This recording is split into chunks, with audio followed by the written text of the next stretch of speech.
Welcome. It's Indisputable. I'm your host, Richey. Good to be with you. We have a lot on the agenda today. Breaking down news of the day with me, none other than Yasmin Aliyah Khan, who is host, Global Thread Podcast, and the Breakdown contributor. Always a fascinating analysis. Top story of the day. Donald Trump claims that Governor Ron DeSantis actually used to drink with underage girls when he was a high school teacher in the state of Georgia. The governor has responded to this. Let me give you the breakdown. Let me first start with the response. Here it is. I spend my time delivering results for the people of Florida and fighting against Joe Biden. That's how I spend my time.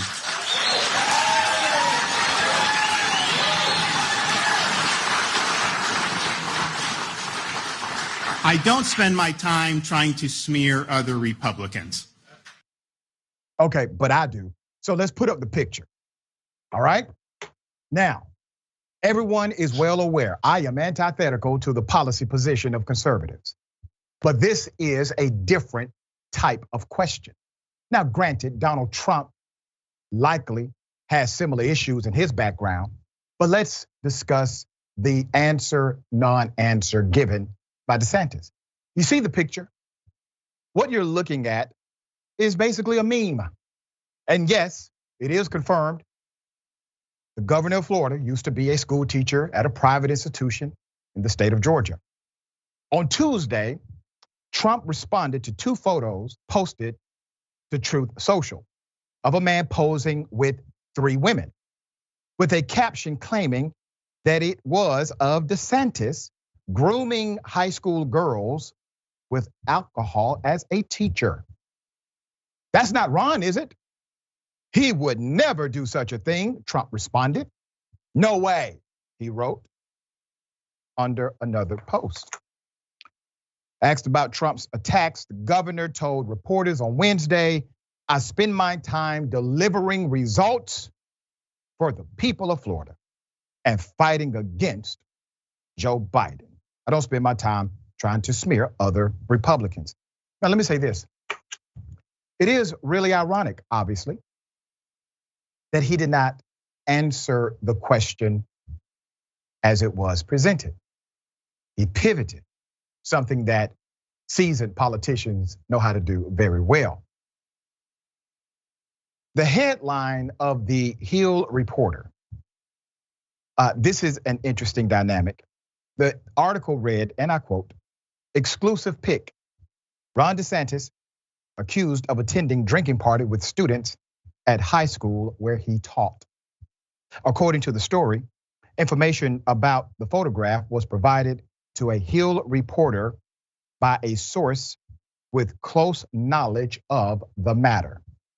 While the article did say that the girls loved DeSantis, it made no direct claim or provided any evidence in regard to the idea he had been grooming them for sex. That specific claim appeared to have been born in the meme, which Trump later reshared. About a week ago, I did a commentary about the new opposition research firm that will engage against DeSantis due to Trump.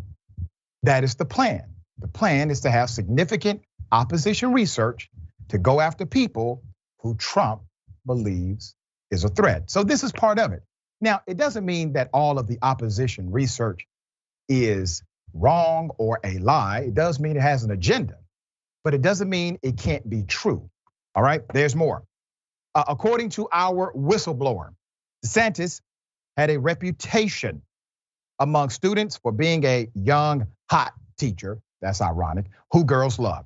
And the girls in the photo were believed to have graduated in 2002, making them seniors at the time the story read. The reason why that's important is because they would have still been under the direct teaching guidance of Ron DeSantis, if true.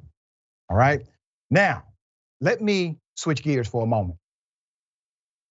This what I'm about to show you gives you a clear example that white males who pretend as if people like Marjorie Taylor Greene are normal, white conservatives who act as if we are not in the twilight zone, they are well aware exactly what has happened to their political structure known as the Republican Party. Sean Hannity could not answer a direct question from Geraldo. Here it is. You're praising this speech and you're talking, he was coherent for the whole speech. Geraldo, that is hardly the standard. And by every objective measure, 2/3 of the country can't make ends meet. They're living paycheck to paycheck. That's 2/3 of the country. The average family household is now paying $10,000 because of Biden inflation. There's not one single thing you could really point to and say, wow, Joe really succeeded here, did he? Well, Sean, the first thing I'd like to start with is a question. Our friend Governor Sanders, the hit of the night, said the world is now divided Republican. It's not Republican, Democrat, right, left, red, blue anymore. It's normal and crazy. Normal, crazy. So I want to ask you, Sean, which side of that divide, normal, crazy, is Marjorie Taylor Greene? Is she the new normal? Because if she is, the Republicans are not going to win any more elections. I'll answer. You asked the question. The Green New Deal radical socialists are absolutely insane, and there's no such thing as a moderate Democrat that exists in Washington or seemingly around the country. So, yeah, I would say they're all crazy, those people that are making policy that stop building the wall, that stop domestic energy production, those people that believe in defunding, dismantling the police, those people are crazy, yes, insane, out of their minds. So now Marjorie Taylor Greene will set the tone for the rest of us? That is what? That is our Why? future? Because she called out a lie? I'll let Stephen Miller, he's actually not a potted plant. I'll let him respond. Oh, Sean Hannity. He decided to go to another panelist and allow somebody else to respond to a question he received. No, he's not willing to say Marjorie Taylor Greene is normal. Think about how ironic that is. That is basically the lowest bar possible. Are they normal? Are they, off their rocker? So he understands clearly where the leadership of the party is currently. And will he say anything to challenge the leadership inside of the Republican Party? Of course not. He has no backbone. All right, my dear sister, what are your thoughts here? Oh, sorry. Well, the question with this is, can DeSantis get away with the things that Trump regularly gets away with? I think we can acknowledge the hypocrisy of Trump calling DeSantis out for something like this. But in the past, Trump has been known to get away with things that other people just don't get away with or can't. He has said and done equally creepy things in the past, some during the time that he was actively running for president, both times, and millions of Americans still voted for him. He didn't win the popular vote either of those times, but millions of Americans were still willing and able to overlook his worst transgressions. Will they make the same concessions for DeSantis? I don't think we can really say at this point, but unfortunately for DeSantis, he doesn't have the same shield or aura that Trump has. He has his most ardent supporters literally thinking that he's some sort of divine being that was sent down from heaven to save America. And I don't really know how DeSantis can compete with something like that. And as far as Hannity goes, he did a good job of deflecting the question back to the left, because what Geraldo was asking him to do would have splintered the right. And Hannity can't acknowledge that someone like Marjorie Taylor Greene is quote unquote crazy, because she is, for better or for worse, a major player in the modern GOP. If people like Geraldo don't like that and would prefer to see the GOP go in a different direction away from people like her, then I think it's good that he's voicing that concern on Fox News. But I don't think that someone like Sean Hannity is ready to align himself with that mission. This brand of GOP works for Hannity. He's not going to take it down. Yeah, well said.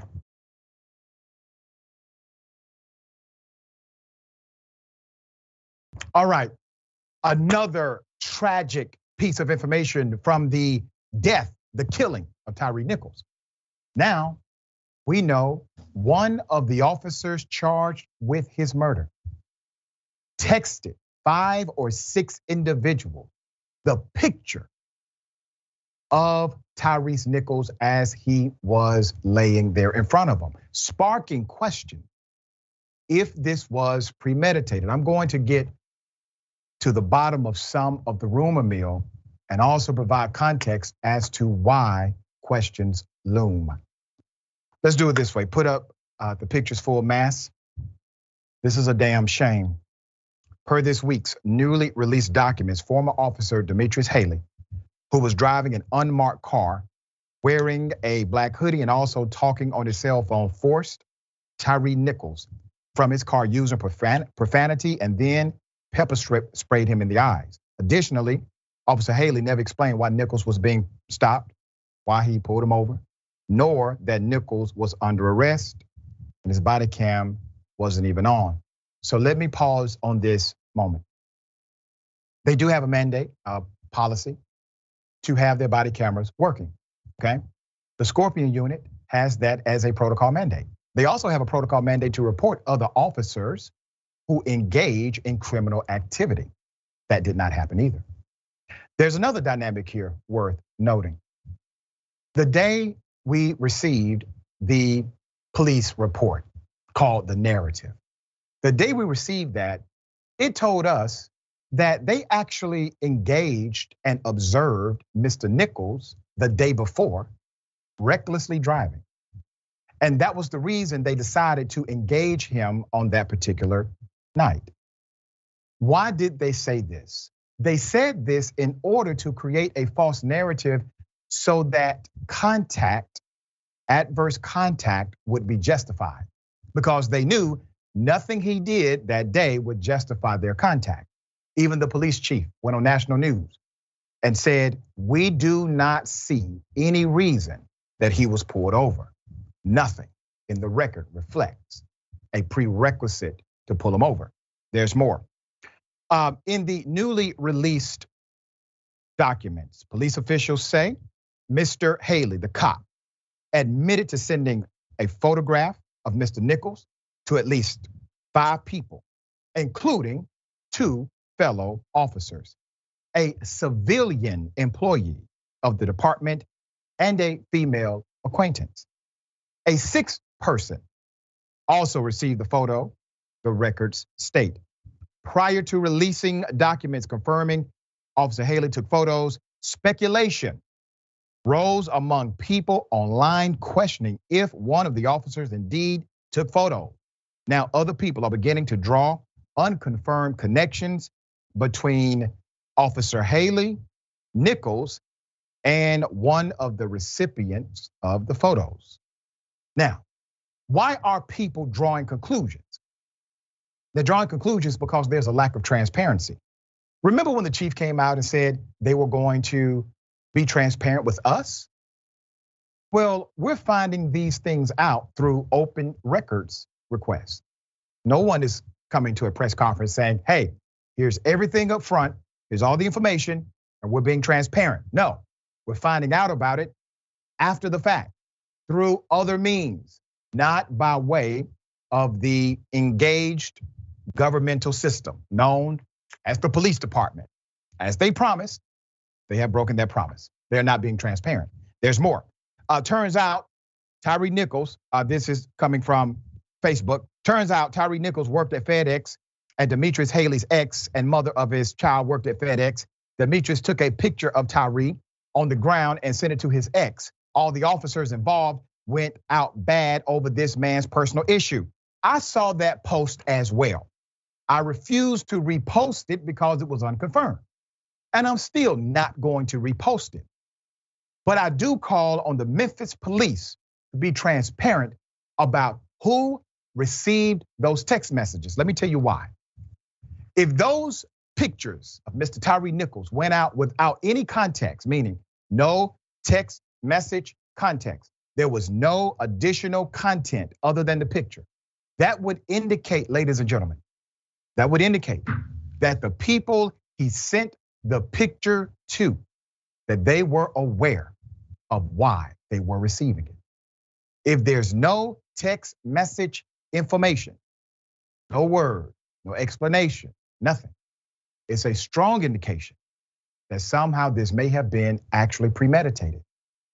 Now, is that based on some additional information? No. That's why I'm calling on the Memphis PD to be straight up with us. This is not the activity of a person who believes they have done something legal. This is obviously a criminal act. Another dynamic that's involved, the Skycam video. The officers were aware of the Skycam video, watching them. Why? Because that's their beat. Every officer that I've spoken with said they know exactly where all city cameras are located, because when something goes down, they need to know what cameras to request footage from. They did all of this directly in front of the camera that they knew was there. Another question that comes from that, either these individuals are extremely careless, or they operate in a particular privilege given the fact that they think they are going to be protected. Protected by who? Well, whoever is in charge of that camera system. Let's put up this picture. Charges against the other officers include they misled officials about what happened. Emmett Martin III, for instance, claimed Nichols tried to snatch his gun from his holster after Officer Haley pulled him out of the vehicle, with Martin helping by grabbing Nichols' wrist. However, the video does not support his police report. All five also were faulted for violating rules on body camera usage, either by not having them on the whole time or by taking off their vest with cameras attached, the documents said. My question is, do you believe it is the first time they turned off their body cameras? Do you think it's the first time they decided to not allow them to watch what they were doing? Of course not. And the reality is this is not going to stop until cops are prosecuted when they do things like that. You see, that's tampering with evidence if you are literally doing it so that you can protect yourself from criminal prosecution. All right, what are your thoughts here? Yeah, something that these stories always highlights to me is how politicized everything has become. In this case, as far as we know, a citizen was literally not doing anything wrong, but he was beaten to death by cops who were out of uniform, driving an unmarked car and not following any kind of expected protocol, right? Still, there are people out there who will try their hardest to justify the actions of these cops and others like them. This particular case is a little bit different because, for one, the cops were Black, so that removes some of the usual rhetoric out of this conversation. And two, the cops involved were not only fired, but they were charged with murder. That said, this was an extreme situation, even within the realm of police brutality, and it was captured on film. So even if you're trying to find some way of defending cops here, it's hard to do. My point is that things should not have had to get this bad for people to start to realize that being against police brutality is about preserving and respecting humanity. It's not about a political agenda. It's about what's right and wrong. And it's sad that something so simple and so elementary as that is politicized to the point that whenever we hear stories like this, many people's first reaction is to look for ways to justify something like police brutality. Well said.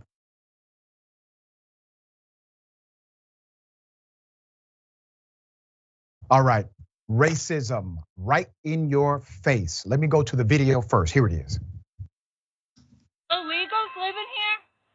Get out, you're a bunch of illegals. You don't belong on American property, get out.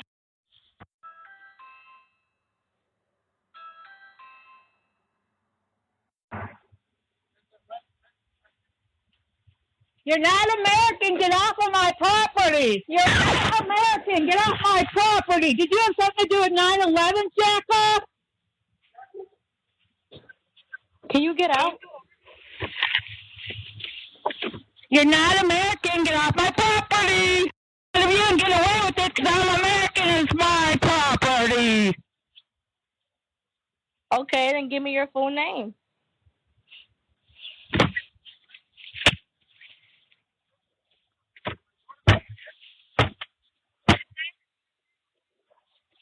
Go for it, bitch. Show me some illegal paperwork, because I know you didn't buy this house. You don't have enough money. Get off my property. Is Mike and Leslie your real estate agent? American citizen angry at you. Put up the picture full mass. Who are you looking at? Well, she's 54 years of age, lives in St. Louis. Her name is Judy Klein. Judy Klein, according to the family, terrorized the Serres family for more than a year, claiming their house was hers. Property records show the home was owned by apparent relatives of hers until about 30 years ago, okay? Finally, a warrant has been issued for her arrest on charges of first-degree burglary, first-degree property damage, and unlawful use of a weapon, which are all felony charges. When she is arrested, she will not be eligible for bond. Let's go to one of the victims. 22-year-old Fatima said Klein initially broke into her parents' home with a hammer on January 5th, 2022, and thereafter harassed them at their Princeton Heights home at least 6 different occasions. All right? So the parents and 5-year-old sister live at the house on Lisette Avenue. Said Tuesday she was frustrated that even after 3 prior arrests, it took a viral video to get authorities' attention. And an admission from the St. Louis Circuit Attorney's Office that a warrant for the woman's arrest had sat unresolved for more than a year in a drop-off box containing warrants for nonviolent crimes. Circuit Attorney, let's put her up, Kim Gardner. Kim Gardner's office said Tuesday they elevated the application for an immediate review. Police applied for warrants in January 2022 after the break-in, but put the application in what's called a drop-off box for nonviolent crimes. Spokeswoman Elisa Hawk said, police have discretion to flag warrants in nonviolent crimes so they can be reviewed within 24 hours, but did not do so, she said. Asked why it took more than a year to review the case.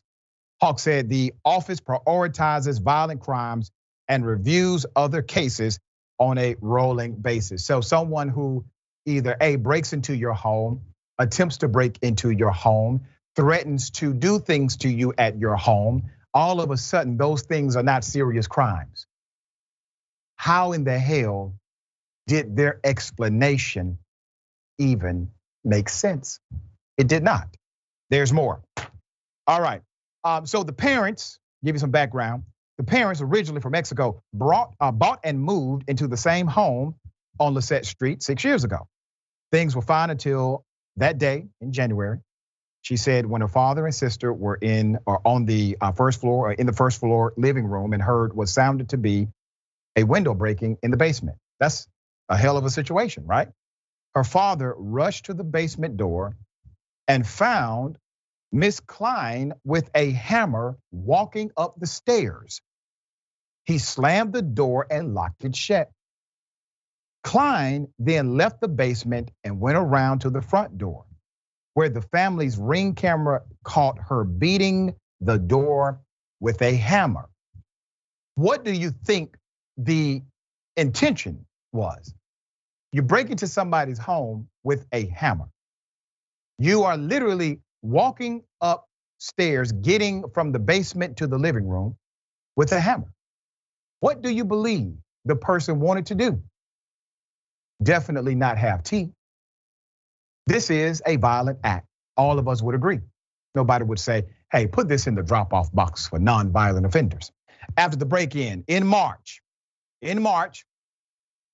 Klein was arrested, okay? After she stole mail from the house and attacked Serres and her husband when they confronted her. Once again, another violent crime. Another 10 months went by before Ms. Klein returned in December. On 2 occasions, at one point, sitting outside the home for hours overnight. She last returned on the 1st of February, knocking on the door again before apparently trying to pick the lock. It should not take this much. You have a racist white female who decides to engage in what I consider to be domestic terrorism. It's my opinion. against an entire family. And it took a video going viral before the authorities actually decided to engage in an appropriate manner to attempt to remedy the threat against this family. Now, do you think the dynamics of race play a part of this? Maybe the perception of status or the importance or lack of importance when it comes to race-based violence. Let me ask it another way. Let's say this was a white family. Let's say a black woman decided to take a hammer to break in their basement window and to charge one of the members of that household with a hammer, and then leave out, go to the front door and attempt to break in with the hammer at the front door. Do you believe it would have taken this much for that white family in my make-believe story to receive justice and protection? All right, thoughts? Yeah, this one's hard. People are really losing it. And if you turn on certain news programs or if you go to certain pockets of the internet, you kind of start to see how it's happening and why it's happening, right? The outrage machine is well oiled and it's functioning just as it is intended to. Outrage leads to clicks, outrage drives revenue, outrage is very, very profitable. Meanwhile, incidents like this are taking place in the real world between real people.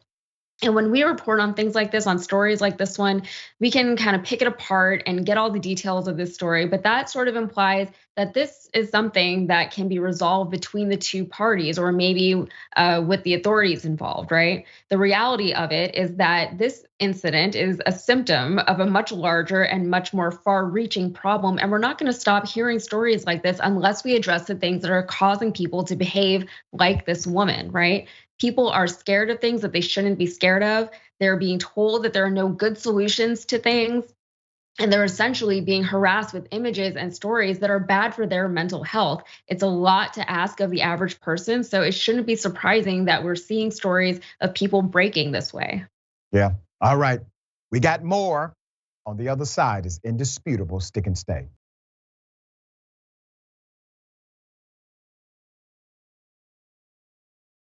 You're on.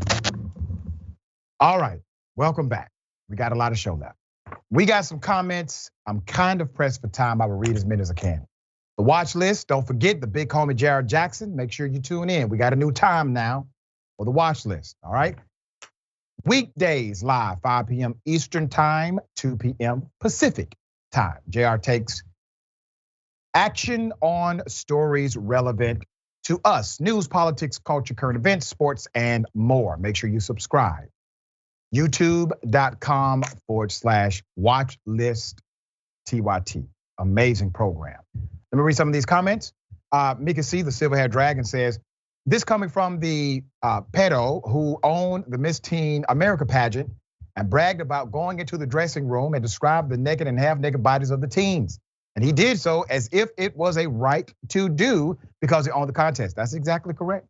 That is right. It came from that same guy. Yeah. The two top contenders for president in the Republican Party. Mo Fury, until they are forced, all police departments will purposefully replace the definition of transparent with that of the definition for translucent. Bait, switch, boom. I agree.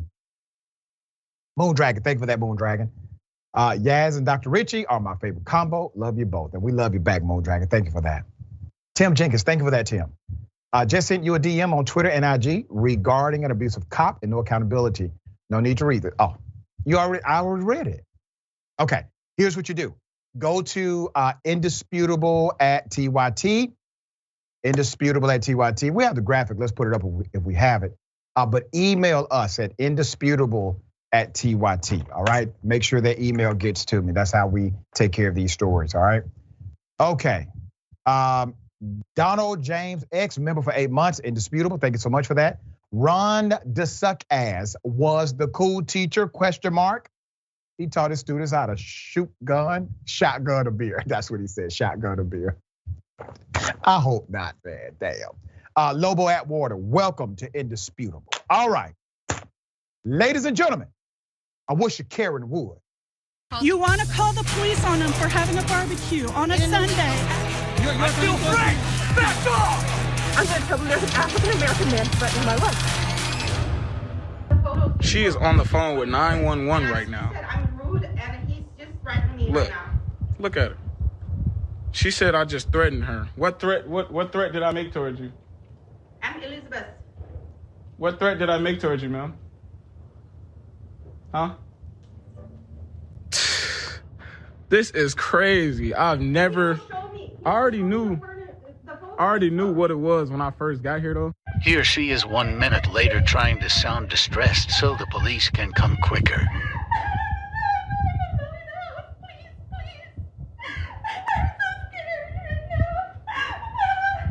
What?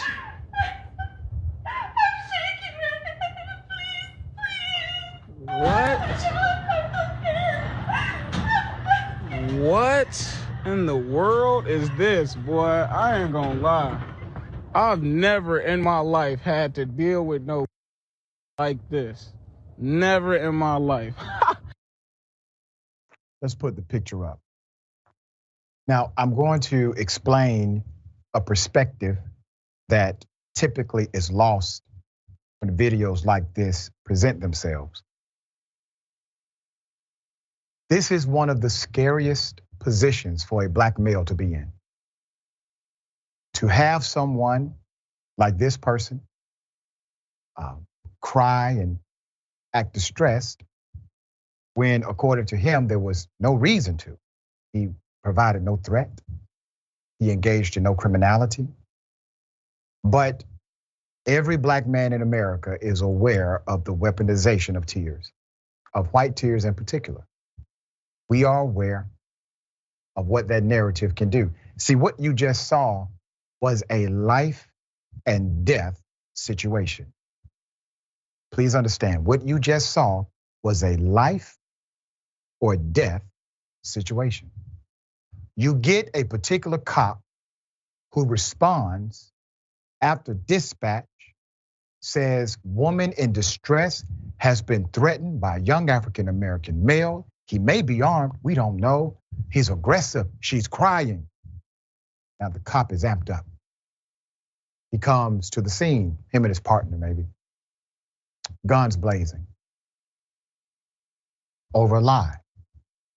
Over something that's untrue according to the poster. Now, I know we typically will attempt to say something comedic about it, Karen. This has no comedic value, none. This is dangerous. And why did she do it? Why is it that typically individuals who feel as if they need to bolster their story, why do they do this? We saw it with Central Park, Karen. We've seen it many times before. Because usually the police work hand in glove with that kind of 911 call. They will back the play for you. All right, dear sister, thoughts on this? Yeah, this woman is really going out of her way to be hateful and disruptive, right? I think the thing that bugs me with stories like this is that this woman clearly has some things within her that she needs to address, but she's not gonna. And now whatever she's dealing with is this man's problem, and it shouldn't be. It never should have been his problem. His composure under these circumstances is very impressive, I will say. And it's more than I probably would have been able to muster, but I'm sure he knows that he has much more at stake if he would have reacted any more than he actually did. Yep, that's right.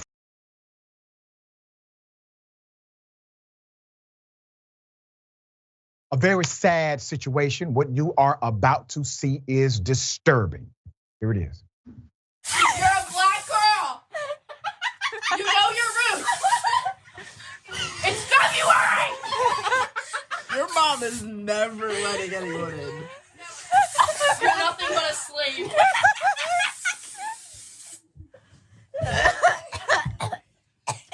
And after this, you're doing my laundry. The way she just takes the bro. I'm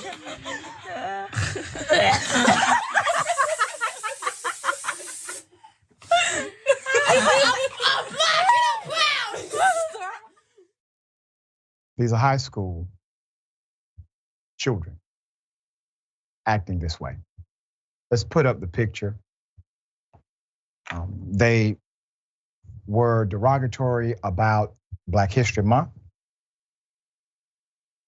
made fun and mockery of slavery.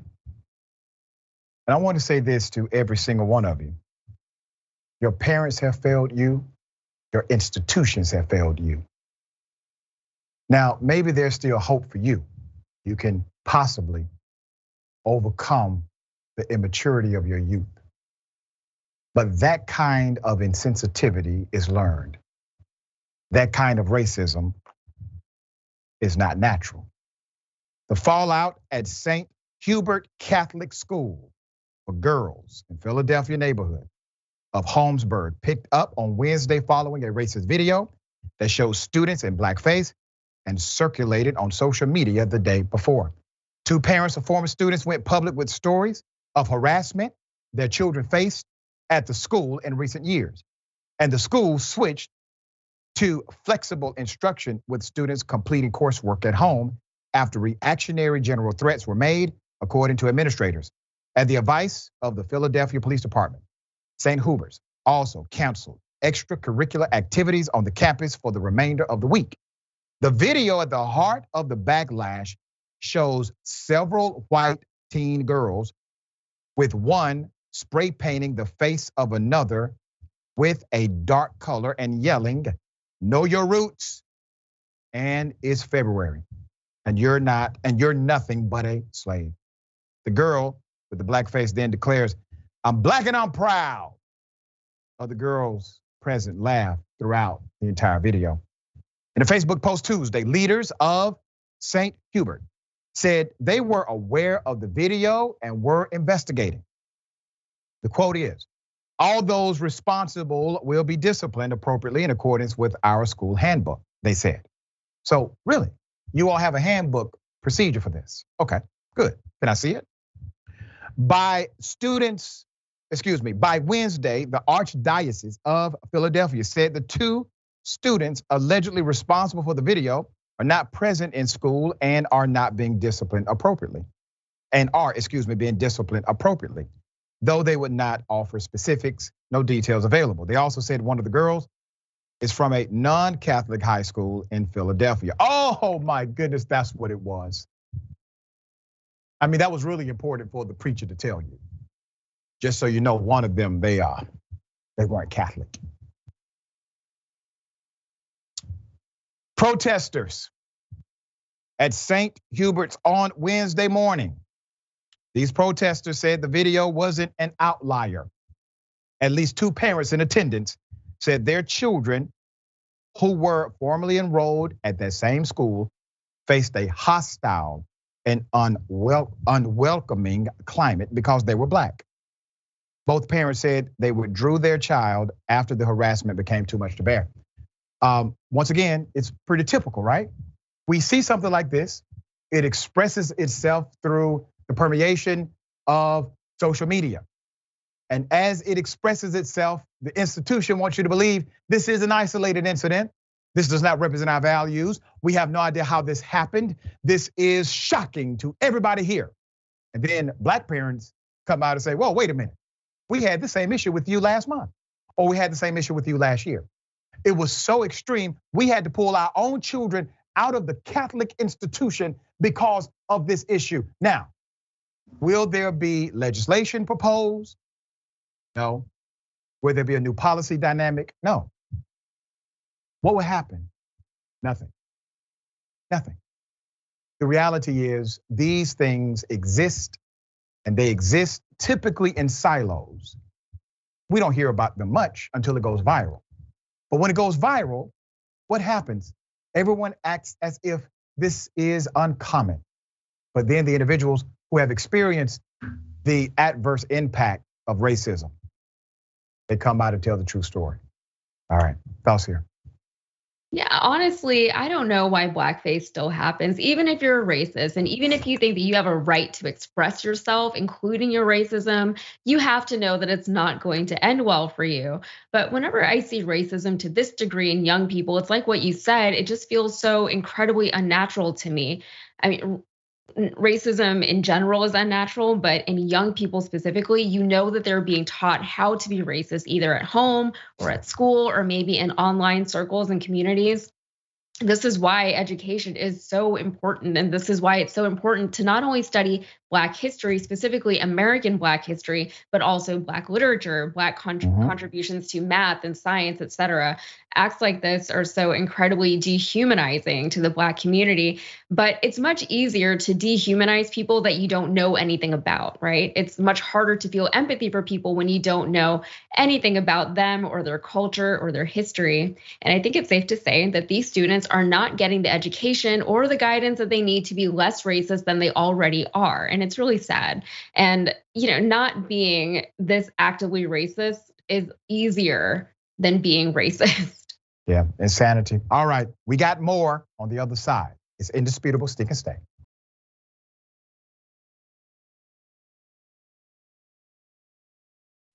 All right, welcome back. A lot of show left. Spin the wheel, all right? Don't forget about spin the wheel. You can win some stuff, some cool stuff. Now is a great time to become a member because you can sign up for annual membership right now and you can get to spin the wheel, win up to $100 in prizes. Check it out at tyt.com/spin. When you join as an annual member, you get to spin the wheel to win awesome prizes like the Canvas 2024 tee, a $100 gift card to Blue Apron, and so much more. I want you to check it out. tyt.com/spin or scan the QR code. Go ahead and get started right away. All right, a lot of comments, let's get it. Old Jam, I like that, says, at this point, Karen here knows that a call like that can be used to justify deadly force against Black men. No chance she doesn't know that. She should be arrested for this. That's right, and that's why literally you have jurisdictions that have passed anti-Karen laws.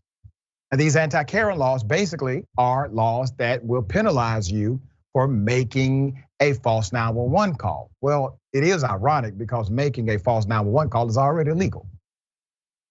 I Am Sock says, all Karens have a button they can press that cranks up the pitch of their voice instantly. Seems that way. Sina Hogaboom, I guess they teach CRT, controlled racist thought. Wow. Stop Dragon says Catholic schools discipline in-house to keep tuitions in-house. Robin Rouse, thank you for that, Ms. Robin. Says Dr. Richey, you're the best thing to happen to social media. I appreciate you saying that. A lot of people would disagree, madam, but thank you. I accept it, every compliment I can. I appreciate you. Lobo Atwater, welcome to Indisputable. Thank you for your support.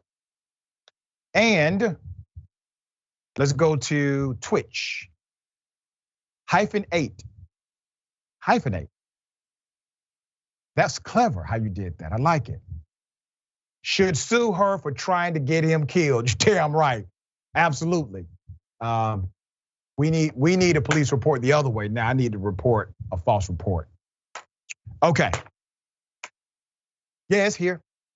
Mississippi passing legislation to create a court system to govern only white people. Let's put up the picture here. That is the illustrious Capitol. This is where all of the legislation gets dealt with. A white supermajority of the Mississippi House voted to create a separate court system, an expanded police power inside of the blackest major city in the United States of America, the city of Jackson, Mississippi. This new court system and this police takeover would be orchestrated by a completely white panel of state officials. It is called House Bill 1020. If House Bill 1020 becomes law later this session, which by the way, many are predicting it will, the white Chief Justice of the Mississippi Supreme Court would be able to appoint 2 judges to oversee a new district within the city. Now watch how they're doing it. This new city, one that includes all of the city's major white communities, among other areas. This white city or the white state attorney general would appoint 4 prosecutors to this new dynamic within the city. A court clerk would be appointed as well to govern the white members of the Jackson community. And 4 public defenders would be available for the white members of this new dynamic. The White State Public Safety Commission would oversee an expanded Capitol Police Force run currently by a white chief of police inside of the black city, taking away their authority as a city government. There's more. After thorough and passionate dissent from black members of the House, the bill passed 76-38. 76-38, primarily along party lines. The bill would double the funding for the district to $20 million in order to increase the size of the existing Capitol Police Force. The new court system laid out in House Bill 1020 is estimated to cost $1.6 million annually. I'm going to help you get to the bottom of why this is even a thing, okay? Okay, let me help you out here. You got 2 black members of the House, Representative Cedric Selot Burnett, a Democrat from Tunisia, and Angela Cockerham, an independent from Mongolia. They voted for the measure. Now, why do you think they voted for the measure? Who the hell knows? Maybe they were promised something. But all but one lawmaker representing the city of Jackson, Representative Shonda Yates, an independent, actually opposed the bill. The bill was authored by Republican Representative Trey Lamar. He's on the left. It was sent to Lamar's committee by Speaker Philip Gunn on the right. Instead of sending it to the House Judiciary Committee where it was supposed to go, they decided it would have a better outcome in another committee. Many House members who represent Jackson on Tuesday said they were never consulted by House leadership about the bill. Much of the debate centered around the issue of creating a court where the black majority in Hinds County would not be allowed to vote on judges. When asked why he could not add more elected judges to Hinds County rather than appointing judges to the new district, Lamar said, "This is the bill that is before the body. We're going to vote on it." Listen, please understand what they're doing. Jackson is roughly 80 to 83% African American, but very prominent white people do live in Jackson, including statewide elected officials. The white legislative body, the primarily white legislative body, they have to govern from Jackson. That is the location of all of their legislative everything. So what are they really saying? They're saying they do not want to be governed by black people. And so they're creating a district inside of the city that will have a different standard of operation, a different court system, and a different police force than anywhere else in Jackson, Mississippi. This was actually a thing back in the 60s. I remember when the documentary of the Atlanta Police Force was shown, and it highlighted how black cops were not allowed to arrest white people. They were not allowed to go to the precinct. They had to stay at the local YMCA. They were not allowed to stare at white women. They had a badge, they had a uniform, some of them even had a gun. But culturally, they were not to engage nor govern the actions of white citizens. Even back then, none of that was codified into law. It was simply understood culturally. Literally, you have a reverse of that. It is now going to be codified in law if it is signed. My dear sister, what are your thoughts on this? We've always heard that there are two justice systems in this country. We're not all playing by the same rules, and we're not all being governed by the same set of rules. Mississippi already has a less than stellar reputation, to put it nicely, in this country. And it's clear that they take pride in their racist past and their racist present. And they seem adamant to ensure that Mississippi has a racist future. This is a case of a minority governing a majority. And whenever that happens, you tend to see really oppressive measures of governance put in place. If they don't have the majority on their side, they have to find ways to pacify and manage and control that majority. And that includes stifling their voices within the community and essentially taking away their rights.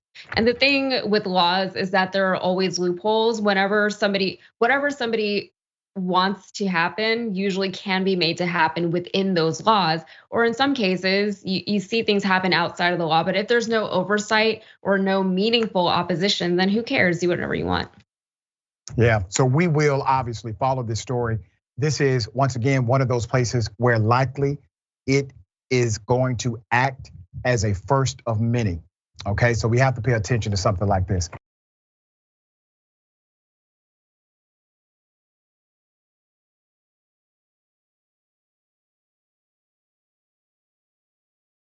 There's a man, he gets shot by the cops going to clean his dead grandmother's home. Put up his picture, full mask. Completely avoidable. Could have ended differently, for sure. Ohio, 26-year-old Joe Frazier was shot by the police who believed he was a burglary suspect, when in actuality, he was simply cleaning out his late grandmother's home. He would later die at the hospital. I'm going to give you the chilling background to this police encounter. Wyoming, Ohio. Police said officers responded to an apartment building on the 300 block of Durrell Avenue shortly before 1 a.m. for a report that 2 to 3 people were trying to break into a residence. The 911 caller said the apartment should have been vacant. Responding officers heard activity at the rear of the building and encountered Frazier and his father in the rear driveway. Let's put the police chief up. Okay.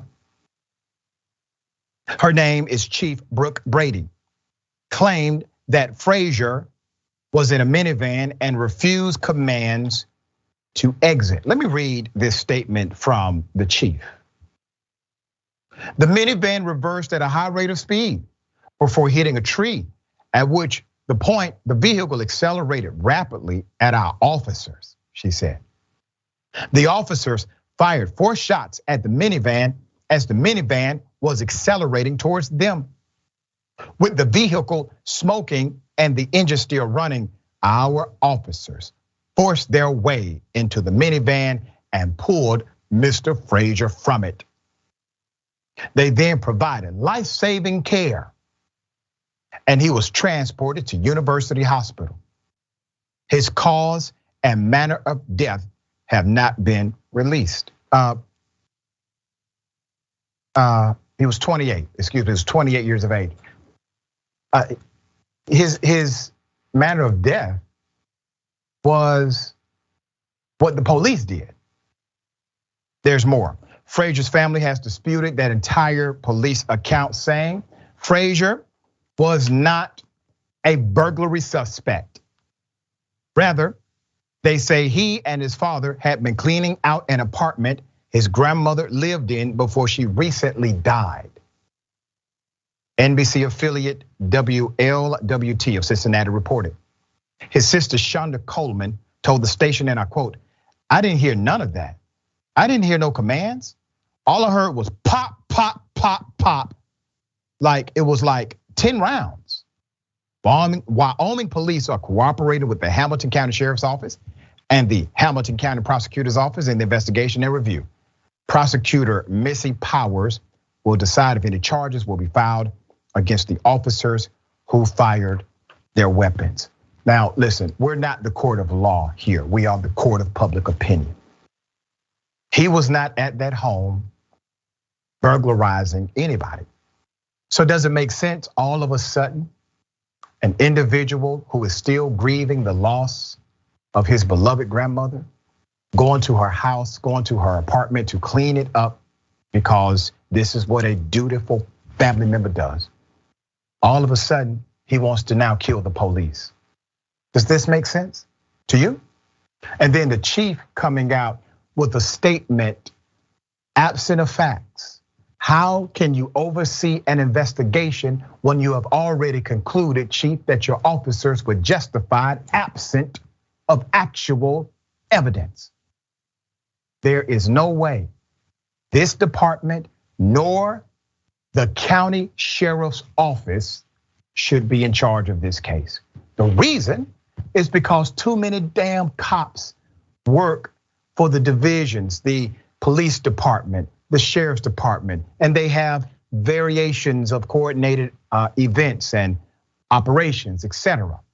They're friends. Friends should not investigate friends. It's real simple. So this is one of the most extreme things I could think of happening to somebody who's mourning the death of their grandmother. And then the police department comes out with a contrary narrative based on the family's sentiment expressed.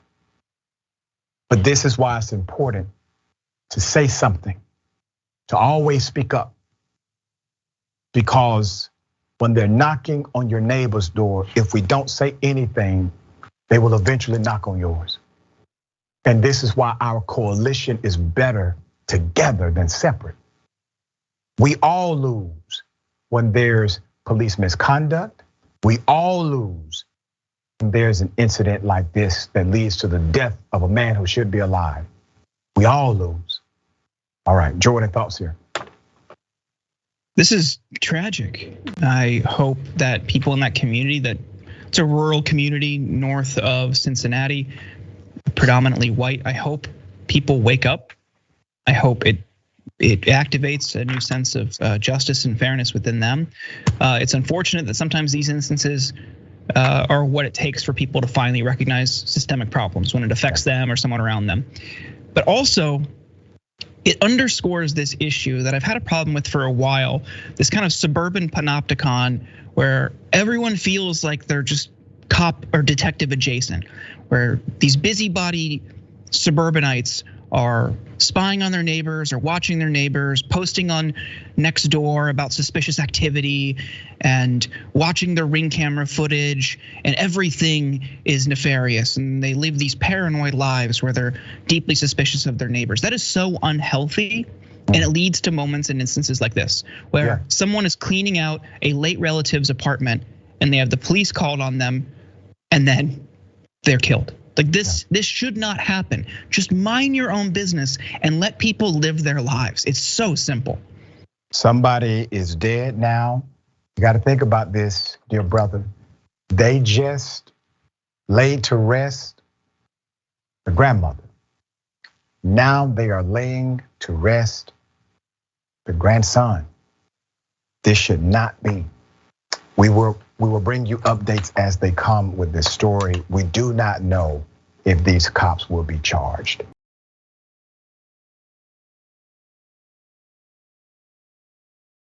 All right, a police officer now charged decided to simply shoot a black man running. Here's the video.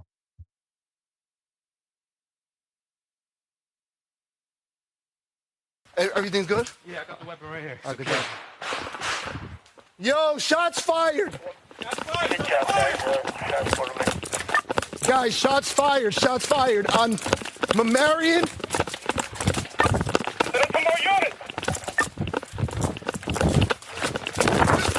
Yo, one shot. Drop the gun.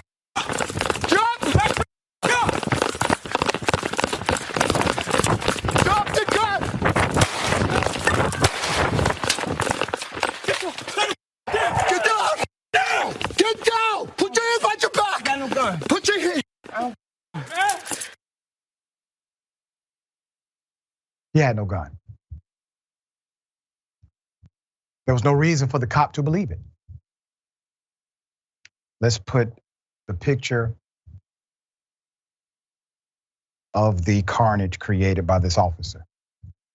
Officer Jerry Moravec of the Patterson Police Department has now been charged with second-degree aggravated assault and second-degree official misconduct for shooting 28-year-old Khalif Cooper in the back. Cooper was left with bullet fragments in his spine and is paralyzed right now. The cop is facing 10 years behind bars for each charge if he is convicted. Let me give you background.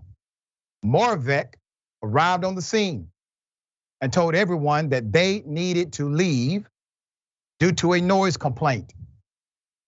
He's heard speaking with another officer regarding a suspect with a gun. Moments later, gunfire is heard from a distance after the cop saw Cooper running in the opposite direction from the sound of gunfire.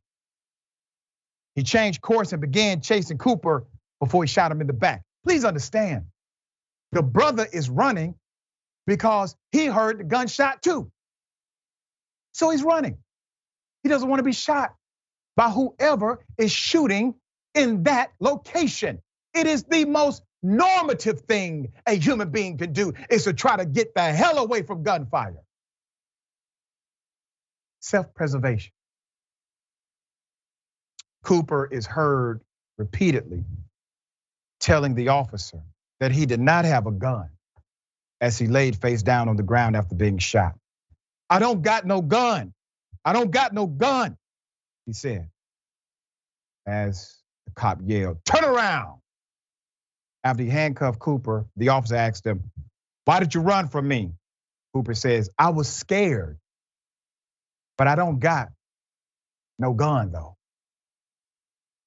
Put up the leadership. The city's mayor, Andre Said, released a statement defending the police officer and claimed that the officer was following the guidelines.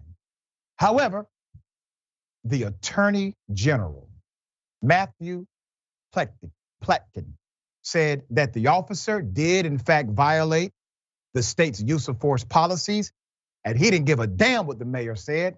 He charged his ass. That's called leadership. Now, this man is paralyzed, and if it had not been for the Attorney General, there would be no justice for him. If it wasn't for the current Attorney General, that local jurisdiction would have said, that's unfortunate, but not really a crime. Leadership matters. Policy matters.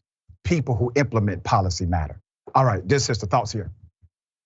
Yeah, this is ridiculous. Who is in charge here? Is it these cops? These cops have no business being in charge of any kind of tense situation, and they have no business carrying lethal force, right? He shot a man in the back and paralyzed him. He was running away from him. He wasn't actively threatening the cop, and now he's paralyzed. Yeah, I'm glad that this cop was charged for the shooting, despite what the mayor said in his defense of the cop. But this never should have happened in the first place, right? People are just trying to live their lives, and they're being held to unrealistic standards that no one would be able to meet. Running away from gunshots is not an offense. It's a normal human behavior. That's it.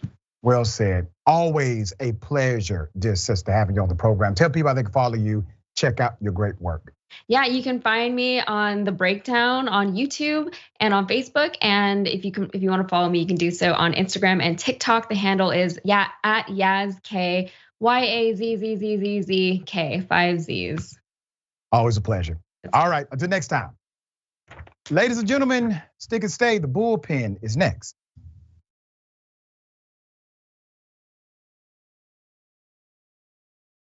All right, let's get it. Ladies and gentlemen, welcome to the bullpen.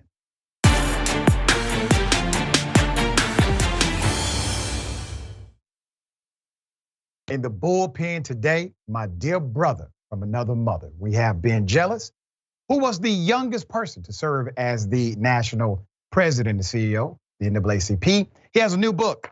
His book, Never Forget, Our People Were Always free. A scholar, a lecturer, an individual who has significant insight. Ben Jealous. Good day, dear brother. Welcome. Hey, Dr. Richey, it's good to be with you, sir. Always good to be with you, my friend. First, let's talk about this book. What does this book say, and what message is it supposed to push? The message I want everybody to walk away with is that we can actually build a nation beyond racism, that we should be optimistic about the future of this country. It'll take hard work, but we can get this country to that better day that Dr. King saw, and frankly, that Frederick Douglass saw before him.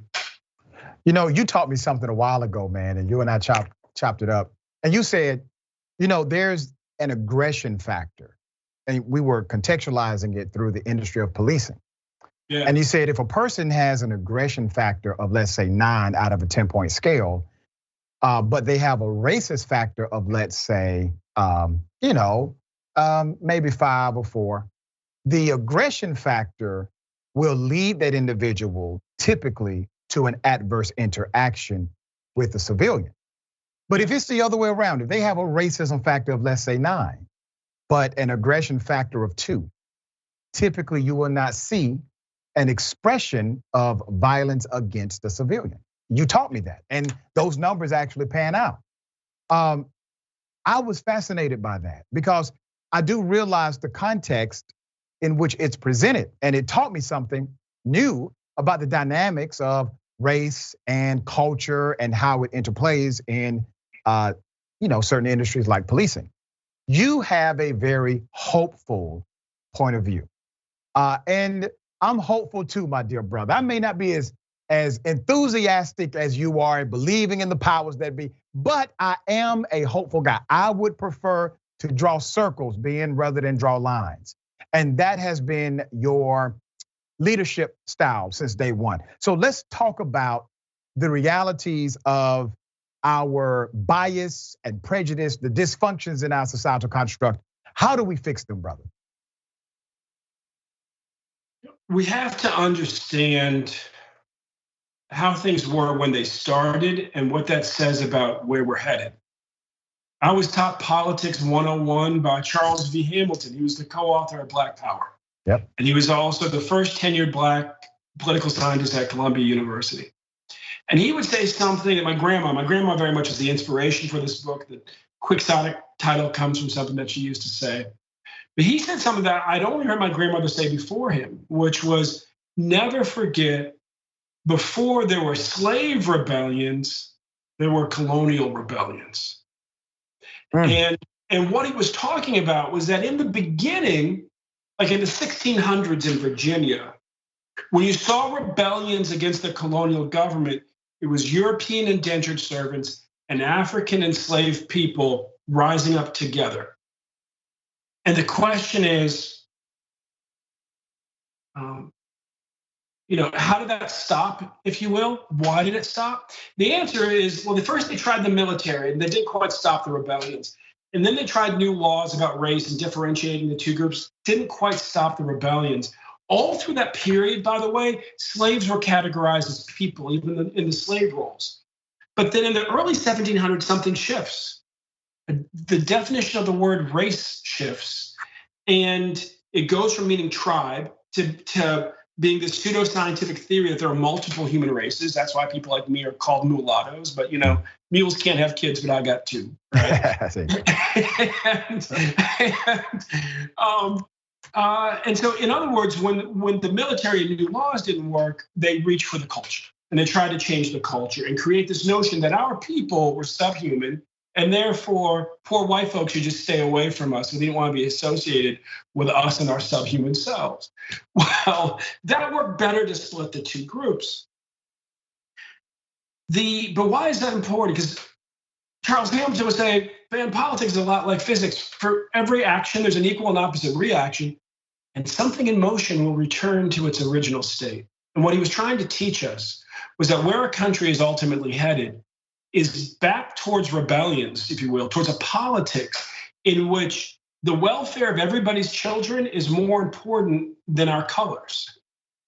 And that's what was happening in the beginning. Those rebellions were fundamentally about indentured servants and African enslaved people's fears about what was going to happen to their children. And they came together across those lines in the interest of all their kids. Let's talk about your grandmother. You highlight your grandmother being a remarkable influence. Tell me how those lessons contributed to the Right Now book we're discussing. Well, she was dying chronologically, brother. She was 103. I knew she wasn't going to live forever. And so I needed to get her stories down, and I needed to sort through the mysteries she was leaving us. And the big one was she kept saying, never forget our people were always free. And well, 3 of her grandparents were born into slavery, and the 4th one, according to her own sister, was likely a rapist. So it was like, who was free, Grandma? The rapist, And so we interrogated it. Dr. Henry Louis Gates Jr. at Harvard helped me out. It took him 2 years with my DNA. And what we figured out, brother, was that our female Kunta Kinte, the first woman to come over on the maternal line from Africa, was a woman who had been a pirate in Madagascar. How we figured that all out is in the book, but that's the bottom line. And what else would a pirate woman say to her children and grandchildren born into slavery, but never forget our people were always free. And while as that passed down the line, people forgot her, they forgot where we were from, they forgot even when those words made sense. Those words inspired a sense of rebellion amongst the women in my family, and they kept repeating it because they knew how it made them feel, and it knew how it changed their children's perception of what the destiny of our people needed to be. And so with the help of psychologists and historians, I figured that all out.